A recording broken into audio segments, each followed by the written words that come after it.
O Senhor esteja convosco. Proclamação do Evangelho de Jesus Cristo segundo João. Naquele tempo, Jesus disse aos judeus que nele tinham acreditado: se permanecerdes na minha palavra, sereis verdadeiramente meus discípulos e conhecereis a verdade, e a verdade vos libertará. Responderam eles: somos descendentes de Abraão e nunca fomos escravos de ninguém. Como podes dizer, vós vos tornareis livres? Jesus respondeu: em verdade vos digo, todo aquele que comete pecado é escravo do pecado. O escravo não permanece para sempre numa família, mas o filho permanece para sempre. Se, pois, o Filho vos libertar, sereis verdadeiramente livres. Bem sei que sois descendentes de Abraão, no entanto procurais matar-me, porque a minha palavra não é acolhida por vós. Eu falo o que vi junto do Pai, e vós fazeis o que ouvistes do vosso pai. Eles responderam então: o nosso pai é Abraão. Disse-lhe Jesus: se sois filhos de Abraão, praticai as obras de Abraão. Mas agora vós procurais matar-me a mim, que vos falei a verdade que ouvi de Deus. Isto Abraão não fez. Vós fazeis as obras do vosso pai. Disseram-lhe então: nós não nascemos do adultério, temos um só pai, Deus.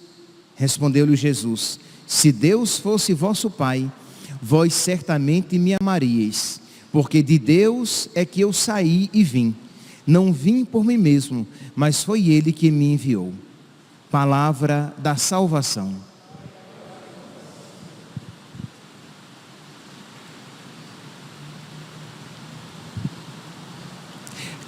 Caríssimos irmãos e irmãs, ainda que Ele me mate, nele eu confiarei. Essa palavra é de Jó. Jó, no auge do seu sofrimento, na sua doença, nas desgraças que tinham lhe acontecido, ele vem com esta frase lapidar. Vocês podem pegar lá no livro de Jó, no capítulo 13, no versículo 15. Ainda que ele me mate, ele está se referindo a Deus. Ele vive os seus infortúnios como um crente, como um homem de fé. Ele sabe que nada passa despercebido aos olhos de Deus. E ele sabe que tudo aquilo que acontece procede do querer ou do permitir do Senhor. Então ele, no seu sofrimento, diz: ainda que ele me mate, eu nele confiarei. Percebe aqui, meus irmãos, que fé profunda. Isso não é uma fé interesseira, em que, porque eu creio, eu coloco Deus no canto da parede, exigindo-lhe uma graça. Ele estava leproso, ele tinha perdido todos os seus bens, ele tinha perdido os seus filhos, e ele estava sendo acusado pelos seus amigos e pela sua esposa. E ele diz: se eu morrer assim, nele, em Deus, eu continuarei esperando. Por que que eu começo a homilia de hoje com esta palavra? Porque é um contexto semelhante, um contexto espiritual, um contexto psicológico, um contexto de fé, semelhante aos servos Sidraque, Misaque e Abdênago. Eles são presos pelo rei Nabucodonosor.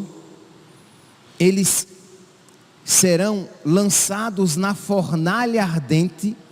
E eles dizem o quê? Olha, Deus pode nos salvar. Mas se Ele não quiser nos salvar das chamas, nós continuaremos acreditando nele. Percebe aqui, meus irmãos, que fé imitável.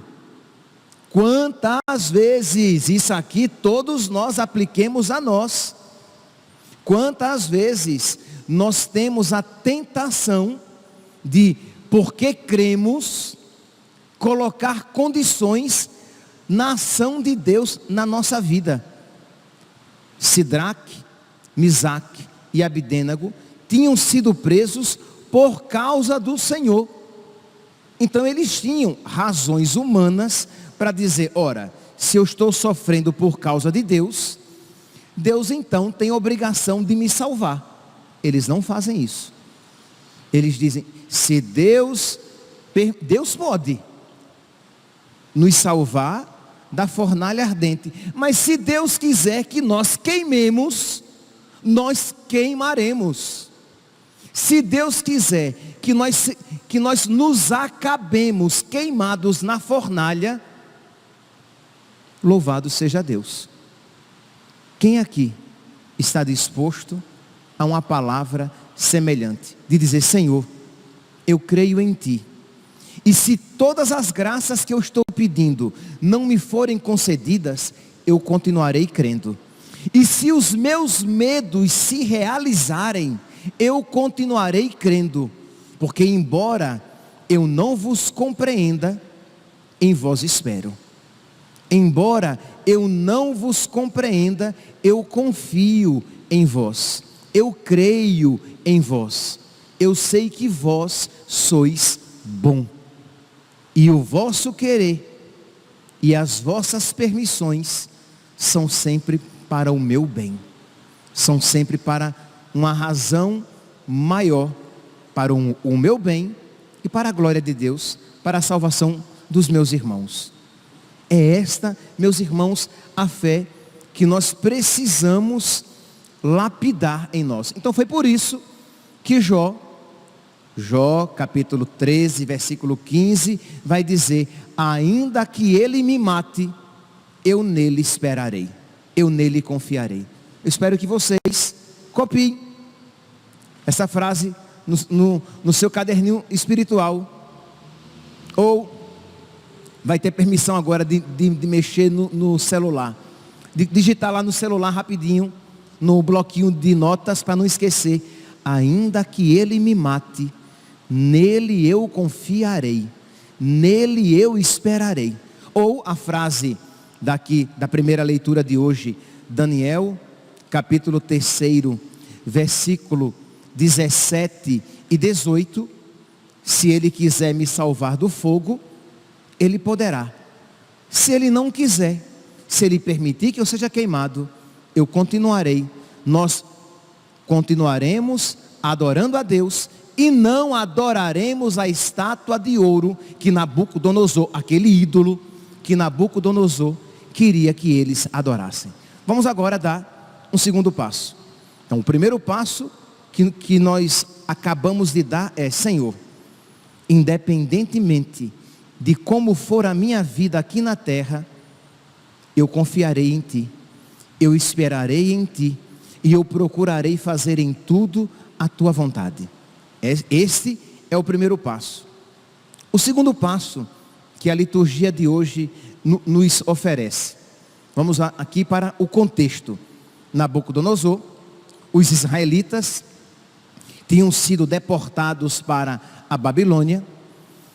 Eles eram escravos, e o rei Nabucodonosor deu uma ordem que em alguns momentos do dia, todos deveriam se prostrar em adoração aos ídolos nacionais, e à estátua de ouro do imperador, de Nabucodonosor. E Sidraque, Misaque e Abidênago sabiam que isso um judeu não poderia fazer. E não obstante muitos judeus isso fizessem, eles não fizeram, sabendo que arcariam com as consequências desobediência a uma lei má. Aquela lei era má, e nenhuma lei má deve ser obedecida. Importa obedecer primeiramente a Deus, que aos homens. Nós sabemos disso. E os judeus também sabiam. Então, Sidraque, Misaque e Abidênago, porque aquelas leis eram más e eles não estavam dispostos a obedecê-la, eles foram lançados na fornalha ardente. Meus irmãos, esta situação em que os jovens Sidraque, Misaque e Abidênago vivem é uma situação semelhante à que nós estamos vivendo e que começaremos em plenitude a viver. Isto é, nós, cristãos, começaremos a ser considerados criminosos. Sidraque, Misaque e Abidênago começaram a ser considerados criminosos. Por quê? Porque eles estavam cometendo algum crime. Sim, as leis se tornaram más, e era a lei que os deuses e a estátua de ouro do imperador, do rei, deveria ser adorada. Então, porque as leis se tornaram más, eles, não por culpa própria, mas se tornaram criminosos, porque eles não tinham como obedecer aquelas leis. Nós estamos vendo, no mundo atual, algo semelhante acontecendo. Isto é, as leis atuais têm se tornado más, injustas, impraticáveis pelos cristãos. E aí, consequentemente, eles nos tornam criminosos, não porque nós façamos o mal, mas porque nós não queremos deixar de obedecer a Deus e fazer aquilo que Ele nos ensinou. Por esses dias, tem circulado nas mídias sociais a notícia de que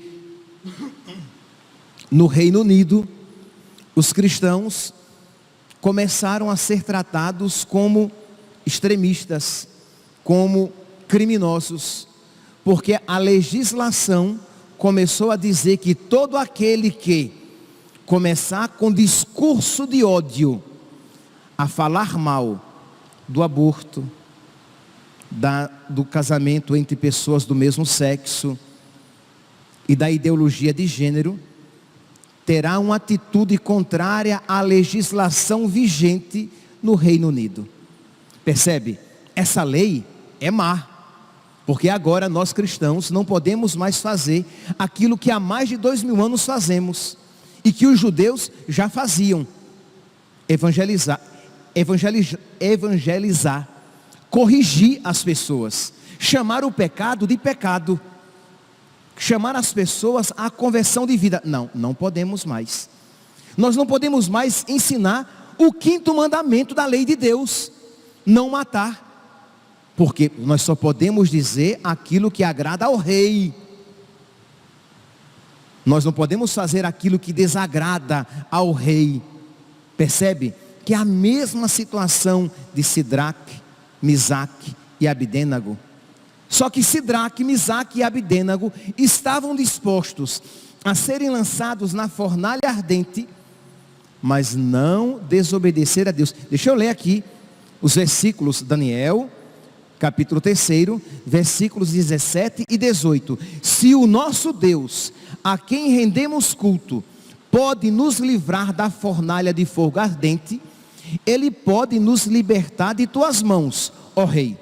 Mas se Ele não quiser nos libertar, fica sabendo, ó rei, que nós não prestaremos culto a teus deuses, e tampouco adoraremos a estátua de ouro que mandaste fazer. Então esta atitude desses 3 jovens, que deve ser exemplar para nós. Isto é, nós também devemos dizer o quê? Se Deus quiser nos livrar da perseguição, Deus nos livrará. Mas se Deus, se aprouver a Deus, pelos seus desígnios, que eu passe e sofra a perseguição, eu passarei e sofrerei a perseguição, mas não abandonarei os mandamentos de Deus, nem prestarei culto aos mandamentos dos homens. Porque o que é que eles querem que nós façamos? Que nós fiquemos calados diante, que nós não apenas fiquemos calados, mas que nós aprovemos até com o nosso silêncio o aborto. Mas nós cristãos, se isso fizermos, nós nos tornaremos omissos e cúmplices, porque nós temos o dever de anunciar e denunciar, de anunciar a verdade e denunciar o erro, de chamar as pessoas para a verdade e consequentemente tirá-las do erro, como diz aqui o evangelho de hoje. Jesus diz: conhecereis a verdade e a verdade vos libertará. João capítulo 8, versículo 32. Então, quando nós conhecemos Jesus, que é a verdade, e nós levamos Jesus ao conhecimento de outras pessoas, consequentemente, nós as libertaremos do pecado.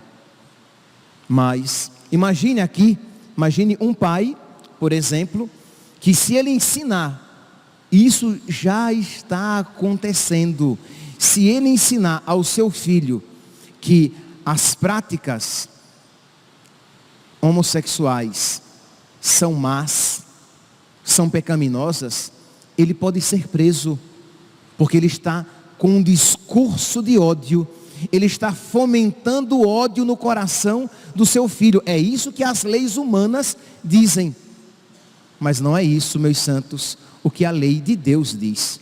A lei de Deus diz: ai daquele que chama ao mal bem, ai daquele que diz ao escuro claro, ai daquele que chama o pecado de santidade. Então o pecado é pecado, e nós, com todo respeito e com toda a caridade, porque dizer a verdade é caridade, nós devemos dizer, mesmo sabendo que isso nos atrairá retaliações. Mas nós sabemos que se Deus quiser nos livrar, Deus pode. Mas se Deus não quiser nos livrar, nós mesmo assim, nós iremos servi-lo, nós iremos ensinar o Evangelho, pregar o Evangelho, sabendo que é uma alegria, é uma honra, é uma eleição sofrer por causa da palavra de Deus, sofrer por causa do próprio Deus. Então, não tenhamos dúvidas que isso que já está acontecendo vai se tornar cada vez mais presente. Vão querer que as religiões acolham o casamento entre pessoas do mesmo sexo, e aqueles que isso não aprovarem serão perseguidos. Vão colocar goela abaixo que nós cristãos fiquemos calados diante do aborto, e até mesmo preguemos que em alguns casos, por que não há nenhum problema, é melhor interromper a gravidez do que trazer uma criança para uma vida infeliz. Isto é, são sempre eufemismos, abrandamentos. Interromper a gravidez, não, matar uma criança na barriga da sua mãe, é isso o que se chama um aborto. Mas o simples fato de isso dizer, inclusive dentro de uma igreja, pouco a pouco vai se tornar um discurso de ódio, digno de perseguição e de prisão até, de ser lançado na fornalha ardente. A ideologia de gênero que já começou a ser ensinada nas escolas do nosso país, já começou assim, pelas brechas das leis más, e independente das leis, isso já começou a ser ensinado. E vá um pai dizer que não quer que isso seja ensinado ao seu filho, porque isso é pecado, aquele pai vai ser tido como uma pessoa desequilibrada, que está fazendo mal àquela criança, e pode até correr o risco de perder a guarda, como já aconteceu em outros países, perder a guarda dos seus filhos, porque aquele pai e aquela mãe são bitolados, são desequilibrados, são cheios de ódio no coração, e estão fazendo mal àquelas crianças. É melhor que elas sejam entregues a uma instituição do governo, do que serem deformadas por aquela mentalidade retrógrada, medieval, má, cristã, daqueles pais. Meus irmãos, nós precisamos pedir a Deus que nos conceda uma fé firme, porque chega de cristão que quer, por causa da sua fé, ser tratado como um bibelô, ser colocado numa redoma de vidro. Nós precisamos estar dispostos a sofrer por causa da nossa fé. E nós precisamos então pedir a Deus, por intercessão dos nossos campeões na fé, dos nossos lutadores, valentes lutadores na fé, para que nós também tenhamos esta mesma coragem, esta mesma disponibilidade, esta mesma parresia, esta mesma fé que um Santo Atanásio teve, que um São José Luiz Sanches del Rio teve, que morreu gritando viva Cristo Rei, que outros santos que sofreram por causa da verdade tiveram, porque nós estamos nos aproximando de um mundo que o cristão ou será um mártir, nem que seja vivendo um martírio branco, um martírio cotidiano, mas o cristão ou será um mártir ou não será nada. Repito, nós estamos nos aproximando de um período em que os cristãos ou estão dispostos ao martírio ou vão apostatar a sua própria fé. Que Deus, meus santos, nos conceda do alto as virtudes e as graças de que precisamos, para que nós estejamos dispostos a dizer como Jó: ainda que ele me mate, nele eu confiarei. Louvado seja nosso Senhor Jesus Cristo, para sempre seja louvado.